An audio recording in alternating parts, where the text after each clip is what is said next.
Hello and welcome to the Know. I'm Bruce Greene. And I'm James Willems. Today, Sweet Lady Video Games giveth and it taketh away. Or, in the case of free-to-plays, just take it. Yeah, it just keeps taking. That's according to a recent editorial post. Oh shit, it is Get the Clap Monday! Alright, that's all according to a recent editorial posted on Touch Arcade by an anonymous free-to-play game producer. Yeah, in it the author relates how free-to-plays have turned from the content sales platforms to personal information data mines. Ooh, that's not good. To put it in the author's own words, we and our partners know everything about you. We know where you live, we know your income level, we know your relationships, your favorite sports teams, your political preferences. We own you. They also have a specific set of tools that allow them to find you if you dare touch their daughter. Like Liam? Exactly. The author describes the. Thank you for explaining that joke, though. The author describes the current state of affairs as a slow devolution. It's de-evolution, right? I know they said de-evolution a lot in the Super Mario Brothers movie, but I don't think that's accurate.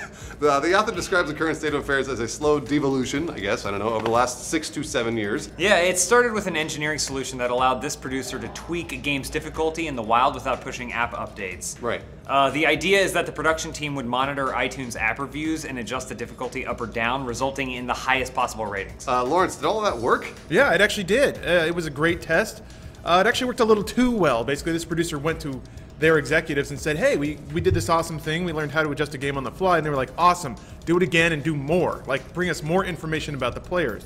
You know, over time, executives would ask more questions about their player base. They would provide more information, and that led to more questions, basically. There was this insatiable appetite for player behavior and player info. So basically, the more this producer built out the functionality to track player behavior, the more executives wanted to know about those players. Yeah. And this is also when free-to-play started to become a thing in the mobile marketplace, and that proved to be a very motivating combination. Yeah, as the author writes, each time every new project became less and less about how we can do cool things and more about how we can track and target users to get the most whales possible, boost chart position, and retain users to shove as many ads on them as possible. This guy is cold-blooded, and I love him. I know, I actually really love him a lot. Awesome. But wait, it gets worse. Facebook became the extra shit layer on this double shit burger. Thank you, Lawrence, for that one.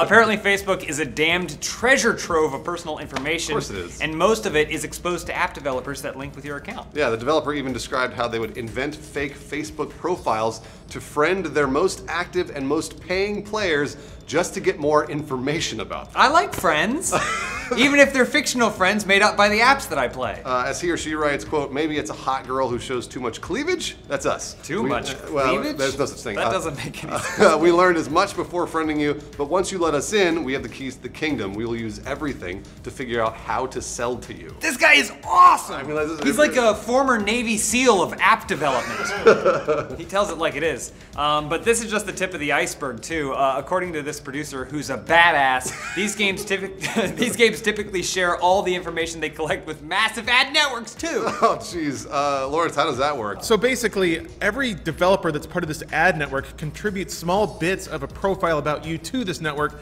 and then that's shared with everybody. So basically, they build out this marketable profile for you through bits and pieces.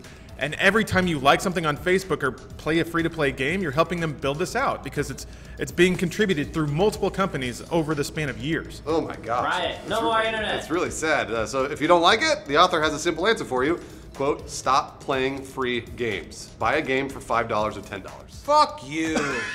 Okay, well, I mean, if you could do either one. Wait, you love this guy. Yeah, I know. No, I'm saying fuck you to Bruce. Oh, I'm sorry. I'm not gonna buy any other games. That would be ideal to, pay for games instead of playing free-to-plays, but is it realistic? Gamers and internet users in general have traded privacy for free services for years. Yeah, what do you think pays for Gmail? That's right. Ads, sure, but targeted ads. It's basically conservation of energy, but with cash, which is an awesome way to describe it, Lawrence. Nice work. If you're not paying the game maker directly, they're going to get that money from somewhere else, and nobody thought to ask from where. Yeah, possibly because we were too busy playing Bejeweled Blitz, Joel, Angry Birds, That's me. and then Candy Crush. All of us. We always play a Marvel Puzzle Quest. Yeah, why wasn't that listed there? Here's a tough question, though. It'd be easy to say this is all bullshit and you guys should be upset, but is it possible to be okay with this exchange? Yeah. Is everybody okay with that? Yeah, go for it. I don't play free-to-play games very often. Wait, but do you? Maybe. Okay, so then that means you are okay like with he the does. exchange. Are you okay with it? Yeah, I guess so. I mean, like we said about Gmail, I use that every single day. I understand that my, interests are being sold to the highest bidder and whatever gives me free stuff. Joel? I don't play free games except for Bejeweled Blitz, and I don't connect it to Facebook. Oh, well, then they certainly didn't get anything out of you. Lawrence- You're just a big question mark. Lawrence, you all right with it?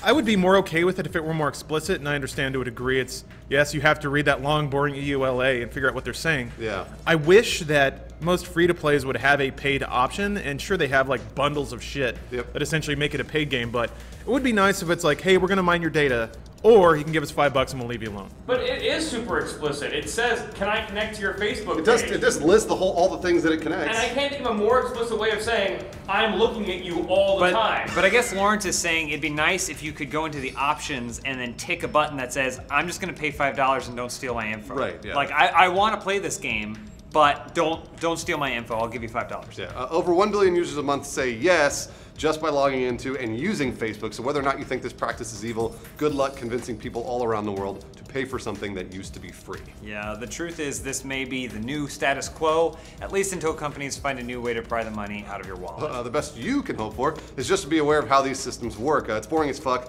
but please read those end user license agreements that I never read, and please embrace that there's no such thing as a free lunch. There is. Every other Friday, here at our office, we get a free lunch. It's true, but we do work for the company. Nah, it's free lunch. Okay. You know who doesn't eat free lunch? That badass producer. Yeah, no, I know. Keys to the kingdom! He grinds up glass and he chews on We that. own you! Cool for the summer. That's my post-summer jam. It wasn't really a good VMAs? summer jam this year. Weird. It was Wow, the is she jamless summer. It's like 17. I don't know. No, she's not. Absolutely not. 17. You can She's look been that through a up. lot, But- Joel. I have no idea what she looks like. She's boy is she hot. Wow. No, Boyishly see the problem is, hot? She's boyishly hot? no. Boyishly Here's hot. the thing. I know what she looks like, but I cannot picture her because she is so generic. Some guy came up to me and he was like, Demi Lovato stole this woman's purse. Have you seen her? I go, yes, 100 times and no, never. What does she have, brown hair?